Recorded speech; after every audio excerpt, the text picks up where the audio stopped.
Final exam से सफलता तक 71 में आपका स्वागत है। आपका जो ये दूसरा वीडियो पढ़ रहा है किरण बुक से, इसकी हमने प्ले लिस्ट बना रखी है। तो किरण का जो भी है, आपका किरण बुक है जो ये वाली बुक है सन 2023 की, ज़रा देखिएगा। इसका जो है वीडियो दूसरा पढ़ रहा है, किस चीज़ का भैया है, आयतन क्षेत्रफल संबंधी। जो विगत वर्षों में पूछे गए प्रश्न है उसका पहला प्रश्न देखिए क्या कहता है। एक वर्ग के परिमाप 40 मीटर है तो उसका क्षेत्रफल बताइए क्या होता है। देखिए जो वर्ग का क्षेत्रफल होता है वो क्या होता है, वर्ग का क्षेत्रफल बाबू होता है भुजा स्क्वायर। क्या होता है, भुजा स्क्वायर। अच्छा, वर्ग का जो परिमाप होगा वो क्या होगा, वर्ग का परिमाप बराबर होता है 4 गुणे भुजा। तो एक बात बताओ, जो 4 गुणे भुजा के बराबर ये है 40, तो भुजा बराबर क्या हो जाएगी, 4 करना 4, तो भुजा बराबर हो गया 10 मीटर। निकालना आपको क्या है, क्षेत्रफल निकालना है, यानी भुजा स्क्वायर। तो भैया 10 का अगर स्क्वायर करेंगे तो कितना हो जाएगा, 100 वर्ग मीटर। क्या हो जाएगा, 100 वर्ग मीटर। तो बाबू ऑप्शन नंबर कौन सही होगा, ऑप्शन नंबर बी बिल्कुल सही आंसर होगा। प्रश्न नंबर 2 देखिए, एक फर्श की माप 5 मीटर गुणे 4 मीटर है। फर्श पर ढकने के लिए कितनी टाइलों की आवश्यकता होगी यदि एक टाइल की माप 80 गुणे 50 सेंटीमीटर है। अच्छा बताओ, जो फर्श है वो फर्श की जो लंबाई बाबू दे रखी है वो कितने मीटर है बाबू, वो है 5 मीटर। कितने मीटर है, 5 मीटर। अगर हम सेंटीमीटर में बदलते हैं तो 100 से गुणा करेंगे तो कितना हो जाएगा, 500 सेंटीमीटर। और जो चौड़ाई इसकी है वो 4 मीटर है। अगर सेंटीमीटर में बदलेंगे तो इसे 100 से गुणा करेंगे तो कितना हो जाएगा, 400 सेंटीमीटर। अच्छा, अब टाइलों की संख्या पूछ रहा है, तो टाइलों की संख्या बराबर होगा फर्श का क्षेत्रफल और बटे एक टाइल का क्षेत्रफल, एक टाइल का क्षेत्रफल। अच्छा, फर्श क्या है, लंबाई गुणे चौड़ाई, यानी आयताकार दिया है। तो भाई 500 और गुणे 400 और बटे एक टाइल की माप कितनी है बाबू, 80 गुणे 50, 80 और गुणे 50। तो एक 0 से एक 0 कैंसिल, 5 से 5 कैंसिल और एक 0 से 8 पंचे 40, तो 10 पचे 50। तो भैया टाइलों की संख्या जो हो जाएगी वो 50 होगी। ऑप्शन नंबर सी बिल्कुल सही आंसर होगा। नंबर 3 देखिए, कहता है कि 20 मीटर लंबे 10 मीटर चौड़ी आयताकार टंकी में 2 मीटर गहराई तक पानी भरा है। इसमें पानी 10 मीटर तथा 5 मीटर चौड़ी एक दूसरी टंकी डाल दी जाए तो दूसरी टंकी की गहराई क्या है।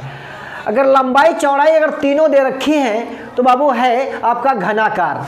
तो घनाकार का आयतन क्या होता है, घनाभकार का आयतन होता है लंबाई गुणे चौड़ाई गुणे ऊंचाई। ठीक है, ये दे रखा है। तो भैया एक बात बताओ, जो टंकी है उसकी पहले की टंकी क्या है, 20 मीटर 10 मीटर 2 मीटर, तो 20 मीटर और 10 मीटर और 2 मीटर। जो दूसरी टंकी है उसमें डुबो दी जाती है तो उसकी कितनी है, 5 मीटर और 5 मीटर और 10 मीटर। तो 5 भैया और 10 से भाग करेंगे, 10 से 10 कैंसिल, 5 चक्कू 20, 4 दूनी 8 मीटर। जो दूसरी टंकी है उसकी जो गहराई होगी वो 8 मीटर रही होगी। तो ऑप्शन नंबर इसमें ए बिल्कुल सही होगा। प्रश्न नंबर 4 देखिए, एक बक्स का आयतन क्या होगा जिसकी कोर 3 मीटर लंबी हो। बाबू घन लिखा है तो घन का आयतन क्या होता है भाई, फार्मूले आपको पता है तो अच्छी बात है। घन की भुजा क्या होगा, आयतन घन की भुजा 3 मीटर है तो 3 का आयतन जो होगा क्यूब कर देते हैं, यानी 27 घन मीटर होगा। तो भैया ऑप्शन नंबर इसमें कौन सही होगा, बी नंबर बिल्कुल सही आंसर। प्रश्न नंबर 5 देखिए, एक आयत की लंबाई और चौड़ाई 5 सेंटीमीटर 1 सेंटीमीटर है, उसका क्षेत्रफल ज्ञात कीजिए। तो भैया लंबाई 5 है और चौड़ाई 1 है तो 5 करना 5 वर्ग मीटर होगी। ऑप्शन नंबर इसमें कौन सही होगा? ऑप्शन नंबर सी बिल्कुल सही आंसर होगा। प्रश्न नंबर 6 देखिए, एक आयत का क्षेत्रफल 96 वर्ग है। यदि आयत की भुजा 12 मीटर है तो परिमाप क्या होगा?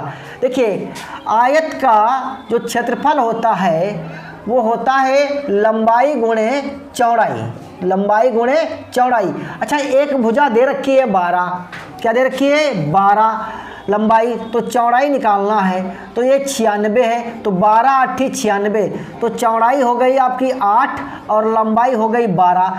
परिमाप निकालना है तो आयत का परिमाप बराबर होता है 2 लंबाई प्लस चौड़ाई, यानी 2 12 प्लस 8, तो 2 12 8 कितने हो गए? 20, तो 20 दूनी 40 मीटर इसका परिमाप हो गया। तो ऑप्शन नंबर इसका कौन सही होगा? सी बिल्कुल सही आंसर होगा। प्रश्न नंबर 7 नंबर देखिए, एक वर्गाकार आंगन का क्षेत्रफल 196 वर्ग मीटर है तो उसका परिमाप क्या होगा?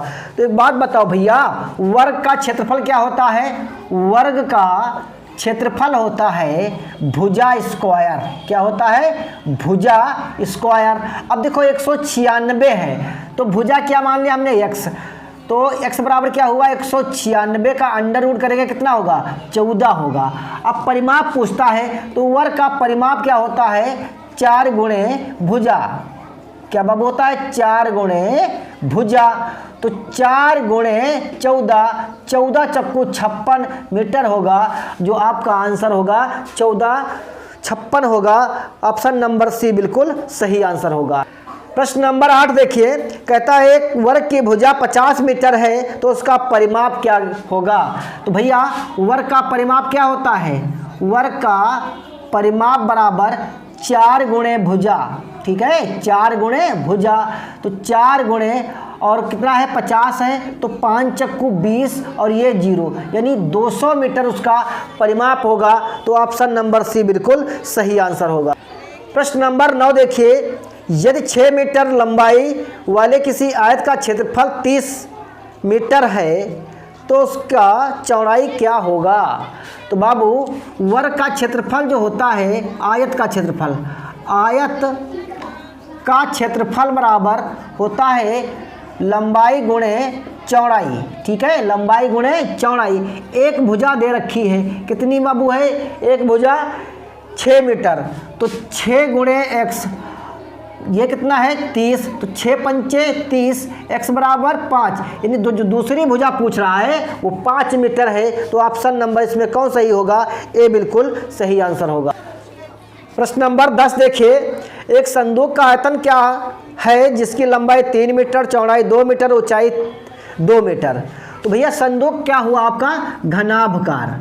क्या हुआ? घनाभकार, ठीक है। तो घनाभकार का आयतन क्या होता है? लंबाई गुणे चौड़ाई और गुणे ऊंचाई। लंबाई कितनी आपकी दे रखी है बाबू?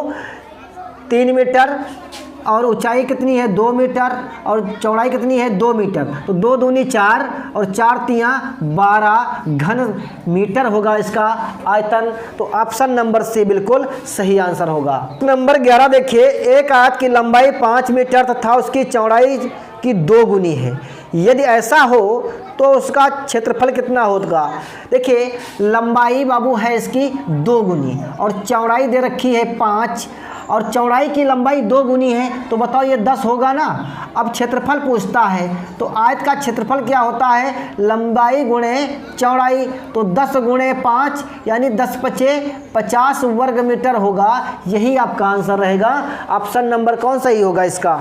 ऑप्शन नंबर जो है बी बिल्कुल सही आंसर होगा। प्रश्न नंबर 12 देखिए, एक वर्ग का परिमाप 144 मीटर है तो उसका क्षेत्रफल क्या होगा? वर्ग का परिमाप क्या होता है? वर्ग का परिमाप बराबर 4 गुणे भुजा। क्या होता है? 4 गुणे भुजा, तो 4 गुणे भुजा बराबर है 144, ठीक है। तो 4 तियाँ 12, 4 छंग 24, ठीक है। तो भुजा बराबर क्या हुआ इसका? 36 हुई। क्षेत्रफल पूछता है तो वर्ग का क्षेत्रफल क्या होगा? भुजा स्क्वायर। क्या होता है? भुजा स्क्वायर।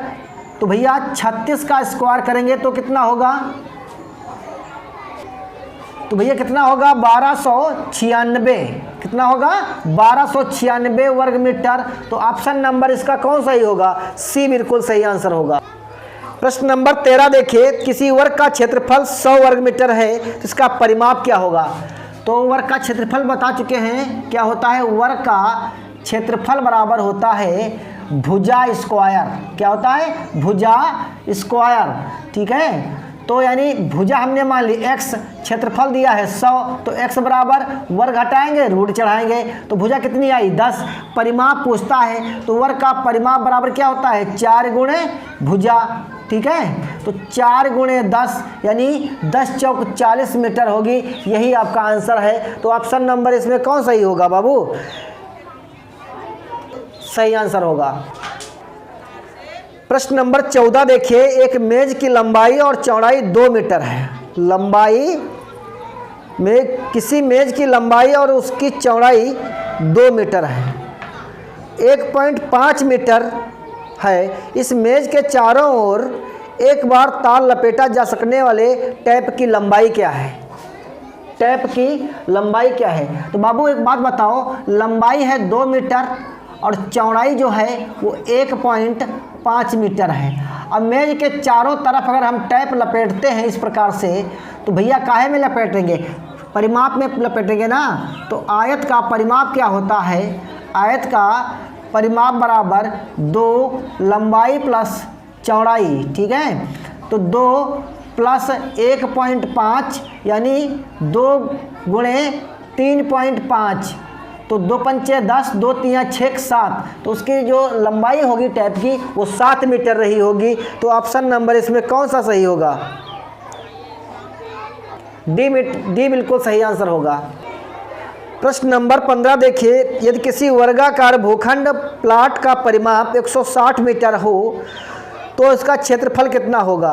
तो भैया एक बात बताओ, वर्ग का जो परिमाप होता है वो क्या होता है 4 गुणे भुजा, ठीक है, 4 गुणे भुजा। तो 4 गुणे भुजा बराबर 160 है, तो 4 चक्कू 16 यानी भुजा बराबर जो है वो 40 मीटर है। कितने मीटर है 40। क्षेत्रफल पूछता है बाबू, क्षेत्रफल बराबर क्या होगा भुजा स्क्वायर, क्या होगा भुजा स्क्वायर, ये 40 का स्क्वायर, 4 चक्कू 16 और डबल 0 यानी 1600 वर्ग मीटर होगा। तो ऑप्शन नंबर इसमें कौन सही होगा, ऑप्शन नंबर जो है डी बिल्कुल सही आंसर होगा। प्रश्न नंबर 16 देखिए, 3 सेंटीमीटर भुजा वाले एक ठोस घन बनाने के लिए 1 सेंटीमीटर भुजा वाले कितने घनों की आवश्यकता होगी। देखिए घन का जो आयतन होता है, घन का आयतन बाबू क्या होता है भुजा क्यूब, क्या होता है भुजा क्यूब। अब 3 का क्यूब करेंगे तो क्या होगा 3 गुणे 3 गुणे 3। अब 1 का भी क्यूब करेंगे तो क्या होगा 1 गुणे 1 गुणे 1, तो बराबर 27 को 1 से भाग करिए, कितने घन बनेंगे 27 ही घन बनेंगे। तो ऑप्शन नंबर इसमें कौन सही हो जाएगा, सी सही होगा। प्रश्न नंबर 17 देखिए, इस आकृति से घिरे क्षेत्र का क्षेत्रफल क्या होगा। देखिए ये आकृति जो आपकी दे रखी है वो इस प्रकार से आकृति बनी हुई है, इसका नाम दे देते हैं ए, इसका बी और इसका सी। ध्यान से देखिए, अब ये देखिए जो ये लंबाई है ए की, वो लंबाई बाबू कितनी है 2 मीटर, और जो चौड़ाई है, चौड़ाई भैया कितनी है 1।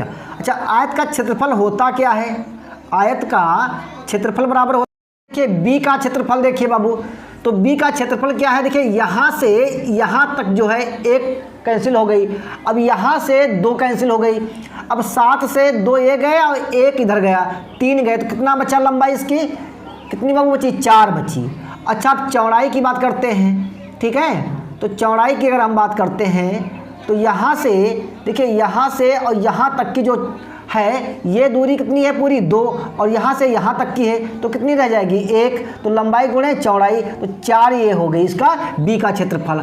अब अच्छा सी का क्षेत्रफल देखते हैं, 2 इधर है 2 इधर है, ये 2 गुणे 2 बराबर कितना हो जाएगा 2 दूनी 4। अब इनका योग कर लेते हैं, देखिए 2 ये 4 वो और 4 ये, कितना हो गया 4 4 8 2 10 वर्ग मीटर रहेगा। ऑप्शन नंबर इसका ए बिल्कुल सही आंसर है। प्रश्न नंबर 18 देखिए, एक आयताकार डिब्बा 90 सेंटीमीटर लंबा, 50 सेंटीमीटर चौड़ा, 1 मीटर ऊंचा है, इसका आयतन क्या होगा? तो भैया ये 90 सेंटीमीटर है और 50 सेंटीमीटर है और 1 मीटर है, तो इन्हें दोनों को क्या करेंगे, मीटर में बदल लेंगे। तो 100 से भाग करेंगे ना, 1 मीटर में 100 सेंटीमीटर होता है, इसको भी 100 से भाग करते हैं, 0 से 0 कैंसिल, 0 से 0 कैंसिल, तो ये हो गया 9। ये कितना हो गया 0.9, एक स्थान पर पॉइंट लगाएंगे, ये हो जाएगा 0.5 और ये हो गया 1। अब तीनों लंबाई गुणे चौड़ाई दिया है तो घनाभकार बनाना, तो घनाभकार का आयतन क्या होता है बाबू बताएं जरा? लंबाई गुणे चौड़ाई और गुणे ऊंचाई, यही तो होता है। तो 9 पच्चे कितना हुआ 45, 2 स्थान बाद पॉइंट, यानी 0.45 मीटर होगा। ऑप्शन नंबर 3 बिल्कुल सही, ऑप्शन नंबर 2 बिल्कुल सही आंसर होगा। प्रश्न नंबर 19 देखिए, एक व्यक्ति अपने आयताकार प्लाट जिसकी लंबाई तथा चौड़ाई क्रमशः 16 मीटर और 9 मीटर है के बदले समान क्षेत्रफल वाला एक वर्गाकार प्लाट लेना चाहता है, ऐसे वर्गाकार प्लाट का परिमाप क्या होगा? अच्छा देखिए, जो ये आयत का क्षेत्रफल है, आयत का क्षेत्रफल और वर्ग का क्षेत्रफल, वर्ग का क्षेत्रफल, ये दोनों आपस में क्या है, बराबर है। अब इसमें दे रखा है लंबाई और गुणे चौड़ाई, लंबाई गुणे चौड़ाई इसका क्षेत्रफल होता है। इसकी भुजा दे रखी है 16 और 9, यानी 16 गुणे 9 144 हुआ। इसका जो क्षेत्रफल बाबू है आयत का वो कितना हुआ 144, तो 144 कहता है इसका भी क्षेत्रफल होगा। अब इसका परिमाप पूछता है, तो बताओ वर्ग का क्षेत्रफल क्या होता है? वर्ग का क्षेत्रफल होता है भुजा स्क्वायर। क्या होता है? भुजा स्क्वायर। तो एक्स स्क्वायर बराबर 144, तो एक्स बराबर अंडर रूट 144, क्योंकि वर्ग हटाएंगे तो यहाँ क्या करेंगे, रूट चढ़ाएंगे, तो इसकी भुजा कितनी आ जाएगी 12 मीटर आ जाएगी। परिमाप पूछता है इसका, तो वर्ग का परिमाप क्या होता है? वर्ग का परिमाप होता है 4 गुणे भुजा। क्या होता है? 4 गुणे भुजा, तो 4 गुणे 12, तो 12 चौका 48 मीटर आंसर हो जाएगा। तो ऑप्शन नंबर इसका कौन सही होगा? ए बिल्कुल सही आंसर होगा। प्रश्न नंबर 20 देखिए, लकड़ी के 3 मीटर लंबे, 1 मीटर चौड़े तथा 50 सेंटीमीटर ऊंचे लट्ठे में 50 सेंटीमीटर लंबे और 20 सेंटीमीटर चौड़े व 10 सेंटीमीटर ऊंचे माप के कुल कितने टुकड़े काटे जा सकते हैं? अब देखिए, इसमें लंबाई चौड़ाई ऊंचाई, लंबाई चौड़ाई और ऊंचाई ये तीनों दे रखे हैं। इनके माप पहले दे रखे हैं। एक की देखिए 3 मीटर है, 1 मीटर है, 50 सेंटीमीटर है। तो जो 3 मीटर है इसको सेंटीमीटर में बदलने के लिए क्या करेंगे, 100 से गुणा करेंगे, और 1 मीटर को भी सेंटीमीटर में बदलने के लिए क्या करेंगे, 100 से गुणा करेंगे, तो ये सब सेंटीमीटर आ गया। अच्छा, ये है 50 सेंटीमीटर, तो ये भी 50 सेंटीमीटर होगा। इनकी ये मापें अब सेम हो गई। तो भैया, तो इसमें जो लकड़ी का आयतन, तो टुकड़ों की संख्या बराबर घनाभकार लकड़ी का आयतन बटे एक टुकड़े का आयतन, बटे एक टुकड़े का आयतन। तो 300 गुणे 100 और गुणे 50 और बटे, अच्छा टुकड़े की जो लंबाई चौड़ाई ऊंचाई कितनी है, 25 20 10, 25 20 और 10, 0 0 कैंसिल, 0 0 कैंसिल, ठीक है। 25 दूनी 25 दूना 50, कितना हो गया 300 बचा। तो टुकड़ों की संख्या कितनी आ जाएगी, 300 आ जाएगी। तो भैया ऑप्शन नंबर बी बिल्कुल सही आंसर होगा। दोस्तों, अगर वीडियो पसंद आए तो शेयर करिए, ना पसंद आए तो डिसलाइक कर दीजिए। वीडियो बनाने के समय दूसरी बात नहीं करते हैं। वीडियो देखने के लिए धन्यवाद।